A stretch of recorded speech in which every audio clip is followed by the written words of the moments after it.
Ini kan tuduhan ijazah palsu pada Pak Jokowi ini kan sudah sampai pada babak baru nih Pak. Yaitu Pak Jokowi akhirnya lapor ke polisi, kan?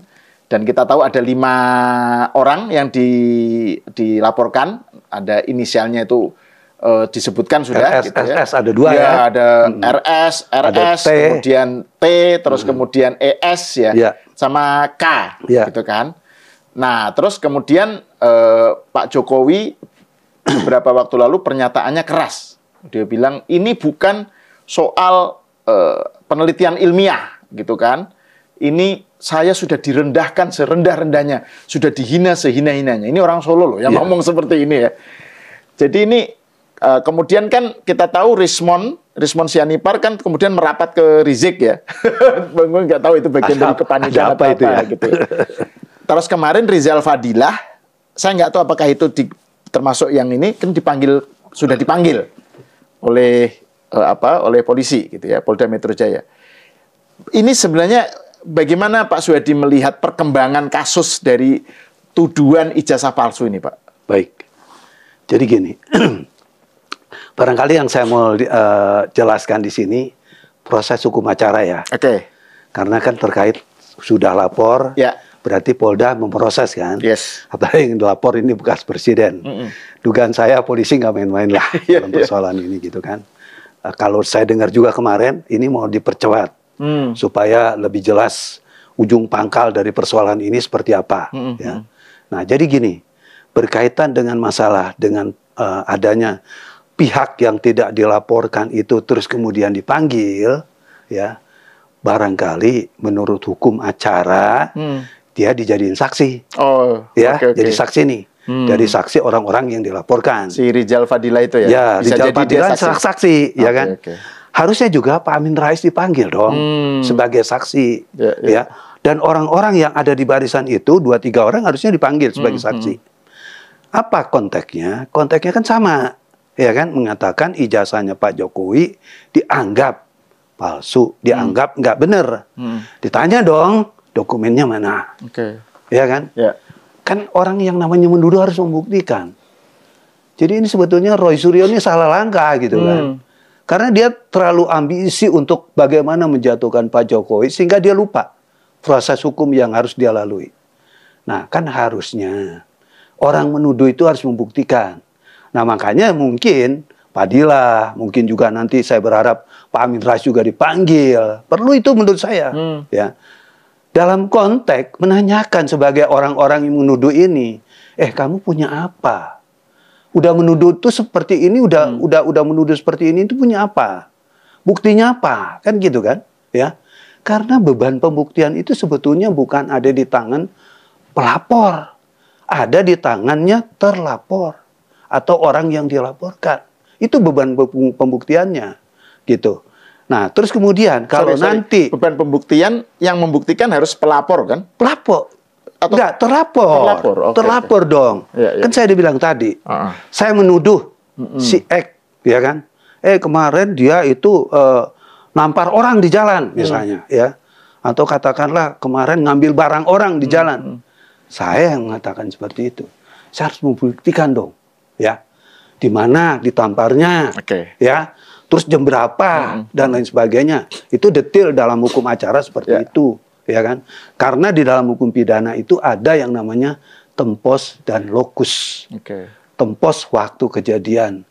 Lokus itu tempat kejadian perkara.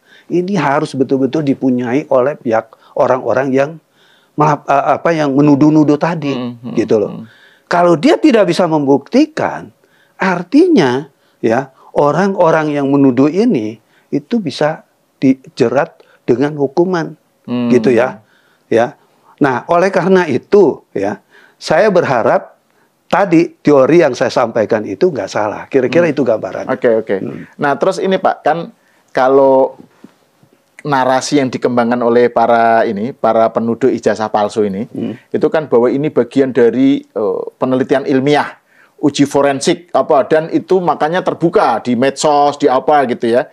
Itu yang mereka klaim. Terus ketika Pak Jokowi lapor ke polisi, mereka bilang, wah ini kok uji ilmiah lawan dengan lapor polisi, harusnya Pak Jokowi tunjukkan aja aslinya. Semuanya selesai gitu. Jadi Pak Jokowi lapor polisi itu dianggap sebagai jawaban yang tidak terhadap soal uji ilmiah ini gitu loh. Tapi kan Pak Jokowi bilang ini soal harkat martabat saya direndahkan serendah-rendahnya gitu.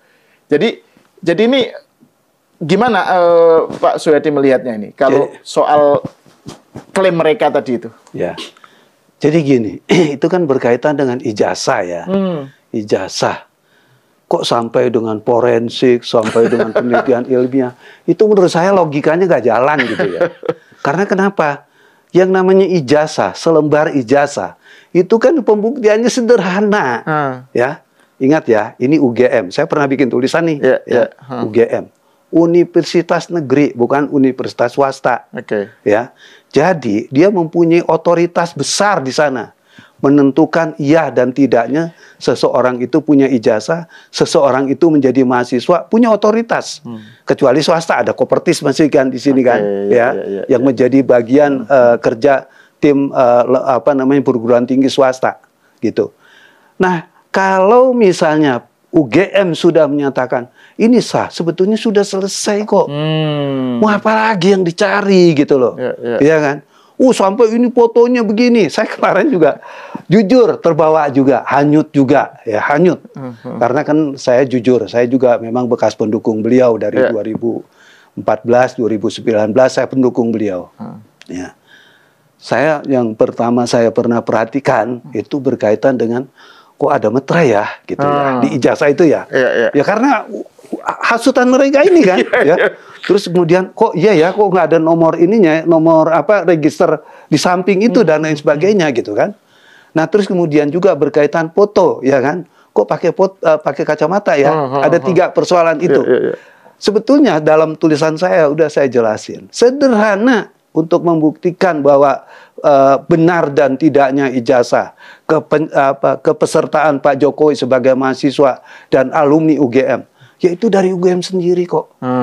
Kalau udah UGM mengatakan seperti itu selesai, nggak perlu lagi di forensik segala macam, ya kan? Berarti orang yang menyatakan bahwa itu ijazahnya benar dikeluarkan UGM, berarti nggak dipercaya juga dong. Nah, terus mau sampai kapan kalau seandainya ini terus narasinya dipanjang-panjangkan? Menurut saya jadi nggak benar gitu kan. Makanya saya juga usul nih kepada penyidik, kalau bisa Roy Suryo punya apa pada waktu dia menarasikan Pak Jokowi itu ijazahnya nggak benar? Punya apa dia? Jangan-jangan dia pakai dokumen palsu, ya kan? Kalau dia menggunakan dokumen palsu, saya minta kepada penyidik lakukan penyelidikan itu dengan menggunakan pasal yang berbeda. Karena di dalam hukum acara itu dimungkinkan, ya, polisi membuat laporan tipe A. Ya, artinya polisi menemukan ada dugaan tindak pidana lain, polisi bisa melakukan penyidikan. Di luar itu lebih berat loh tambahan dari yang dimintakan oleh tim pengacaranya Pak Jokowi gitu ya, di luar itu. Gitu. Di luar itu. Itu kewenangan penyidik, itu boleh kok. Penyidik boleh melakukan itu. Jadi itu ada dalam Kapolri itu kalau nggak salah ya. Jadi polisi boleh melakukan itu. Ya kan, makanya saya dibilang jangan berikan kesempatan menunjukkan ijazahnya Pak Jokowi. Tunjukkan Roy Suryo dan kawan-kawan punya apa. Kalau dia nggak punya apa-apa, polisi bikin laporan polisi dari situ. Biar diperberat, karena orang ini jahat sekali saya lihat kok. Dan Roy Suryo juga bikin klaim ini Pak. Dalam satu video saya bilang bahwa jadi data tentang CV-nya Pak Jokowi di KPU itu hilang. Jadi ini kan ini melibatkan KPU juga. Jadi bukan hanya UGM kan, melibatkan KPU apa tuh katanya datanya hilang. Jadi nggak tahu gimana dia dapat cerita seperti itu gitu. Jadi tadi soal UGM sudah mensahkan ya sah gitu ya. Dan kan itu sudah melalui misalnya KPU sekarang kan sudah. Oke, aku jawab. Gini, katanya dia orang IT, ya kan? Emangnya kalau zaman sekarang data peserta pemilu itu disimpan di laci gitu? Hah? Kan enggak. Itu di-blast di media loh, ya kan? Ada di di situsnya mereka kan? Iya kan? Emang bisa hilang? Kalau menurut saya susah loh hilangnya. Itu dokumen negara loh. Ya kan, kalau memang itu dia, itu kan Roy Suryo bisa bahaya lagi. KPU bisa lapor polisi loh itu. Ya kan, menuduh-nuduh seperti itu. Karena kenapa? Itu kan masuk dalam persepsi bahwa KPU menghilangkan alat bukti. Betul. Tindak pidana itu. Betul, betul. Ya kan? Ya, ya. Dan kalau itu tindak pidana dan itu nggak benar, Roy Suryo kena loh. Makanya menurut saya udah banyak laporan aja. Agar dia selesai di dalam penjara juga gitu. Kita gerah liatin dia di luar. Aduh. Dulu stupa. Saya bikin tulisan itu berkaitan masalah stupa. Ya. Udah kena kan dia di situ kan. Cuma kenanya nggak banyak. Walaupun nggak banyak, dia itu residivis. Jadi kalau dia kena lagi di sini, dengan hakim, kasus yang sama. Iya, dengan kasus yang sama. Hakim boleh menambahkan loh. Jadi banyak nih kenanya nih. Ya, ya. Nah, terkait soal tuntutannya Pak ini Pak, soal kemungkinan kenanya berapa ini ya. Ya. Ini kan tim pengacaranya Pak Jokowi kan menyatakan bahwa ada pasal-pasal yang dikaitkan lah dengan kasus ini kan, soal KUHP pasal 300 berapa itu, soal pencemaran nama baik. 160. Ya, pasal pencemaran nama baik atau apa gitu. Terus juga ada undang-undang ITE. Ya. Jadi ada dua hal itu. Jadi kalau menurut Pak Suhadi, jadi kalau dengan kasus yang ada sekarang, 5 inisial tadi itu, kira-kira gimana kenanya itu? Gini. Kan katanya juga, ada juga yang bilang gini Pak, nanti mungkin Pak Suhadi bisa memberikan penjelasan lebih detail. Jadi kalau terbukti fitnah, itu bukan hanya soal pencemaran nama baik, itu bisa dapat hukuman yang lebih berat gitu. Kalau terbukti bahwa para 5 orang ini, atau pokoknya yang dijadikan sebagai sasaran tembak ini tidak bisa membuktikan, itu berarti fitnah kan? Fitnah itu hukumannya lebih berat gitu. Ya. Gimana ini Pak? Jadi 5 orang ini akan kena seperti apa? Makanya kan tadi saya udah bilang, jangan sembarangan juga polisi menunjuk-nunjukkan. Ya, ya kita kan saya udah bilang tadi kan, dalam hukum pidana itu jelas kok. Dia menuduh, dia harus membuktikan. Oke. Ya kan? Ya. Kalau dia nggak bisa membuktikan, berarti dia kena fitnah. Seperti yang saya katakan tadi. Ya. Atau ya, kalau dia membawa-bawa dokumen yang nggak benar, ya, dia kena lagi. Karena dia kan menggunakan dokumen palsu yang mungkin tidak diakui oleh UGM. Karena tadi kan ada nomor registernya itu yang nggak ada kan. Ternyata UGM bilang enggak, ini ada kok, gitu kan? Ya. Yang Pak Suhadi aja sempat terbawa, sempat gitu terpengaruh. Bayangin seorang Pak Suhadi yang pakar hukum aja sempat terpengaruh. Itu gimana damage-nya terhadap publik ya, betul. Narasi semacam ini gitu. Sampai saya telepon teman di Solo, kebetulan dia dipanggil sama Pak Jokowi. Saya tanya, Mas gimana, dilihatin nggak ijazahnya? Lihat, terus gimana? Oh ya, ijazah apa yang dilihatin? Semua Pak, dilihatin. Dari SD, SMP, SMA, perguruan tinggi. Benar, itu ada ini. Oh benar semua, jelas. Saya baru, oh ya, artinya bisa dipertanggungjawabkan gitu ya. Jadi dalam kaitan ini ya, seperti yang tadi saya sudah bicarakan, bahwa orang yang menuduh melakukan suatu adanya tindak pidana, dia harus membuktikan. Sekarang giliran Roy Suryo buktikan di depan penyidik di mana letak kepalsuannya. Kalau saya parameternya gampang ya, UGM Universitas Negeri itu ada 2 alur aja yang terjadi kok ya, si pemegang ijazah Pak Jokowi dalam konteks ini, dan perguruan tinggi yang mengeluarkan ijazah itu.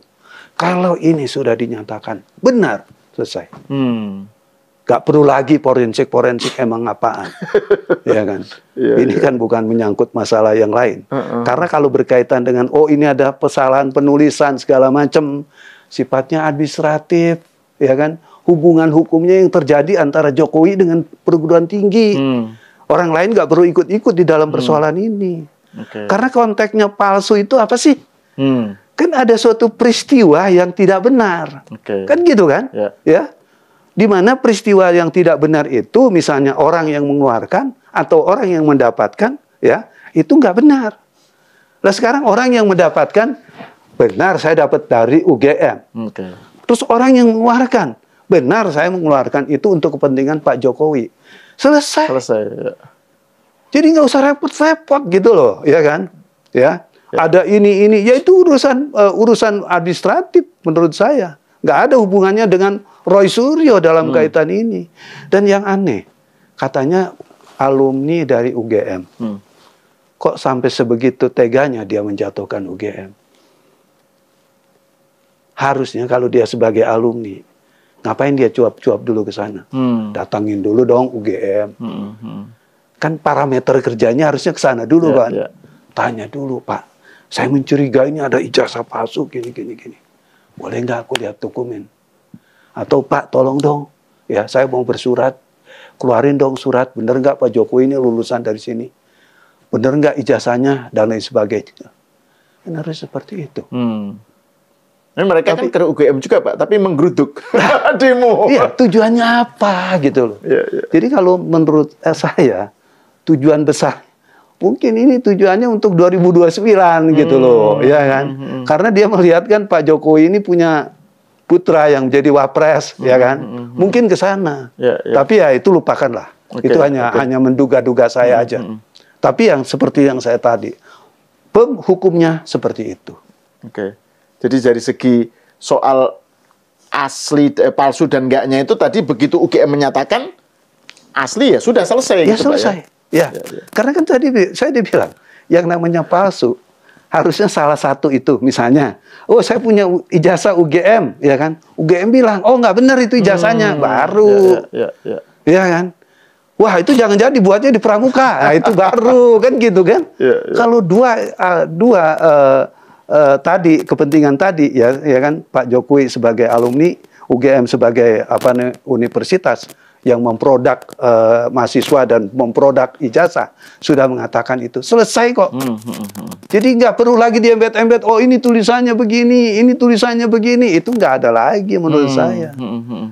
Nggak mungkin lah universitas sehebat seperti itu melakukan hal yang konyol. Nggak mungkin.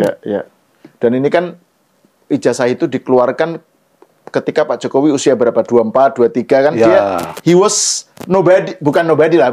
Dia kan belum dikenal, belum kan nggak ada yang tahu dia akan jadi presiden itu kan zaman itu. Masih tukang kayu katanya. Masih tukang kayu. Atau malah belum, baru lulus kan? Maksudnya maksud dia bisa menyetir pihak-pihak UGM untuk mengeluarkan ijazah atas nama dia gitu ya. Betul. Itu kan sesuatu yang harus diperhitungkan. Tapi gini Pak, ini kalau kan Pak Soehadi ini cukup lama mendampingi Pak Jokowi ya sebagai salah satu ketua relawan aspek hukum lah ya, tim merah putih itu. Nah, kalau Pak Jokowi sebagai orang Solo sudah menyatakan seperti itu Pak ya, saya dihina sehina-hinanya, direndahkan serendahnya. Ini bayangan prediksi Pak Soehadi ini gimana nih kelanjutan dari kasus ini? Ya, jadi gini. Kalau Pak Jokowi sudah mengatakan seperti itu, sebetulnya bukannya Pak Jokowi dendam ya. Enggak, kalau saya lihat enggak. Beliau orang yang sangat pemaaf kok dalam konteks ini. Cuma akhir-akhir ini, terutama setelah beliau lengser ya, itu kan serangannya bertubi-tubi. Dan yang kita sangat sayangkan, itu orang datang bukan lagi ke Jakarta, tapi juga ngegeruduk ke Solo. Ya, itu masyarakat sudah sangat banyak sekali, gitu kan. Jadi kalau Pak Jokowi merasa sakit hati, merasa kecewa, bukan sakit hati sih, merasa kecewa dengan perlakuan orang yang selama ini memang menghinakan Pak Jokowi, tetap melakukan hal yang konyol dan mungkin semakin nggak terukur lagi kekonyolannya. Saya menganggap beliau sebagai orang Solo yang sabar, orang Solo yang pemaaf, mungkin juga sudah menjadi ada pembeda yang menurut saya yaitu tadi, bukan dendam ya. Kalau dendam menurut saya nggak ada. Beliau orang yang sangat pemaaf kok, gitu. Saya ini sebagai relawan dulu, kita pernah teriak-teriak itu berkaitan Rocky Gerung, ya kan? Karena berkali-kali saya mau laporin Rocky Gerung itu nggak bisa-bisa, ya kan? Kesel banget saya sampai duduk di Mabes Polri itu berjam-jam, ya kan? Nggak diterima oleh polisi, ya kan? Saya bilang ini kita relawannya Pak Jokowi, nggak peduli, ini delik aduan, bla bla bla bla bla. Tapi kejadiannya harus begini gitu ya. Jadi itulah. Nah, dan saya juga mau pesan kepada teman-teman berkaitan dengan pasal-pasal lain. Ini ada teori dalam hukum pidana. Barangkali sebaiknya orang-orang yang melapor berkaitan dengan laporan-laporan yang memang itu tidak masuk kepada delik aduan, itu harusnya ditunda dulu, ya kan? Supaya nanti pada saat Roy Suryo sudah ditetapkan sebagai tersangka dan perkaranya dilimpahkan ke kejaksaan, kita berdua-dua lapor lagi. Supaya nggak berhenti nih peristiwa hukum yang terjadi. Karena kita capek liatin orang kayak begini. Ya. Negara Indonesia ini harus kondusif kok, gitu loh. Negara Indonesia ini harus nyaman karena kita sedang membangun. Pak Prabowo sebagai presiden sudah berkali-kali. Kalau memang mau ada di barisan saya, ayo. Kalau enggak, minggir. Kalau enggak, kita pinggirkan. Jangan ngerecokin. Jangan ngerecokin. Ya, kalau enggak, enggak apa-apa, tapi jangan ngerecokin. Jangan ngerecokin. Gitu kan? Gitu. Nah, terus ini Pak, ini kan saya mau kembali ke soal lima nama yang disebutkan itu yang masih inisial ya. Ya, tapi kita tahu lah Roy Suryo, Rismond Sianipar, kemudian Tifa, Bu Tifa, terus Egy Sujana. Terus kemudian K, Kurnia siapa Kurnia, gitu katanya, ibu-ibu katanya mak-mak relawan, apa kok relawan, solidaritas ketua mak-mak apa gitu yang datang ke rumahnya Pak Jokowi waktu itu. Betul. Nah ini kan setelah Pak Jokowi melaporkan itu kan kayaknya mereka itu nggak menyangka, atau pokoknya tadinya kan kayak nantangin apa gitu ya, tapi Pak Jokowi betul-betul melaporkan. Gitu. Nah, terus kemudian beredar tuh video Dokter Tifa menyatakan bahwa ini adalah kami ini melakukan tadi itu kajian ilmiah kan, penelitian. Kok malah dikriminalisasi gitu. Jadi dia berharap Pak Prabowo sebagai atau pemerintah itu turun tangan untuk menjadi pokoknya ikut campur lah, wasit lah, wasit, gitu. Betul. Nah, tapi kan kita tahu pernyataan Pak Prabowo di sidang kabinet kemarin menyatakan bahwa pertama memuji Pak Jokowi, mengapresiasi Pak Jokowi, tapi juga kerja Pak Jokowi ya. Kerja Pak Jokowi, tapi dia bilang Pak Jokowi kok sudah begitu kok diserang dengan narasi ijazah palsu gitu kan. Nanti lama-lama ngerembet ke saya juga gitu. Jadi kan implisit Pak Prabowo berada di pihaknya Pak Jokowi dong gitu. Betul. Nah, ini gimana melihat Pak Suyadi melihat ini? Jadi mereka berharap karena panik gitu, yang paniknya itu ada yang merapat ke Rizik kan, ada yang bilang pemerintah campur tangan, apa bukan campur tangan, jadi wasit apa. Ternyata Pak Prabowo mendukung Pak Jokowi gitu. Gimana Pak Suyadi melihatnya ini? Ini gini, ini dimensi hukum. Sebabnya kalau saya katakan bahwa nanti ada cawe-cawe itu juga salah. Karena saya lihat segini kan, ini kan nyata banget ya tindak pidananya. Jadi sebetulnya nggak perlu dicawe-cawe. Saya yakin kok ini polisi tetap bisa berjalan on the track, penegakan hukum ditegakkan, gitu ya. Jadi berkaitan dengan masalah Pak Prabowo ngomong ini dan itu, saya duga sih dia tidak akan melakukan intervensi apapun, ya. Karena persoalannya saya dibilang tadi udah terang benderang kok, ya. Kan persoalannya sekarang, selama ini kenapa proses teriak-teriak ijazah palsu dan lain sebagainya itu nggak diproses polisi, karena ini kan masuk dalam ranah delik aduan, telah delik ya. Jadi artinya harus ada yang bersangkutan yang menjadi korban ya, yang melaporkan. Di luar itu nggak bisa ya. Ini terutama dikaitkan dengan undang-undang ITE gitu ya. Apalagi kalau sekarang nih, kalau saya lihat undang-undang ITE yang baru ya, itu presiden tuh nggak bisa melaporkan, ya kan? Karena kalau dia lagi berkuasa itu harus tidak diberlakukan undang-undang tersebut, ya. Nah terus kemudian juga kalau saya lihat lagi dalam konteks ini kepada Roy Suryo dan kawan-kawan, saya sih berharap sudahlah, negara ini lagi membangun. Kalian tuh sebetulnya siapa? Ya, kasihan loh. Teriak-teriak itu juga nggak ada gunanya. Cuma membuat stuck pembangunan aja kan. Membuat stuck pemikiran-pemikiran orang yang memang mau visinya ke depan mau apa gitu kan. Itu.